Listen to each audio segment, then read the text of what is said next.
Helsinki heinäkuuta 1925. Suomen katajainen kansa oli taivutettu lain kovalla kouralla kokemaan ankeita aikoja. Oli kieltolaki. Eduskunta halusi kertaheitolla pyyhkäistä kansainvälistä maalivan vaaran.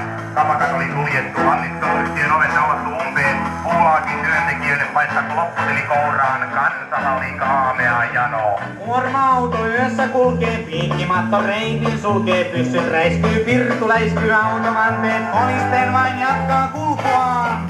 Isot pojat ovat työssä, revolverit paukkuu yössä, näinhän saadaan kansan kovan janon tappumaan. Kaikki nousi yhtenä miehenä vaan, oli vaarassa isänmaa. Silloin viesti kulki halki koko Suomen maa, heimo velviltä sitä saa. Silloin viesti kulki halki koko Suomen maa, heimo velviltä sitä saa. No niin saa. Kansalla on jälleen juomaa, ilmeistä sen heti huomaa. Yksi heittää, toinen keittää, kansalta paarain on jälleen väistynyt. Myymällä vain kallonoita, osteskeltiin kartanoita, kärsimysten aika on jo maassa päättynyt.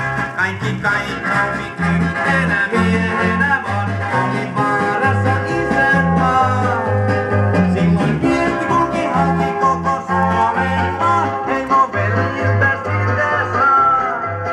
Silloin viesti kulki halki koko Suomen maa, heimo velviltä sitä saa. No niin saa. Taistelukirvokkeesta jatkui kiihkeänä. Rohkeat miehet astuivat esiin taistelemaan itsensä ja koko kansan puolesta. Taas kerran löytyi karmoa, kun toimeen tartuttiin.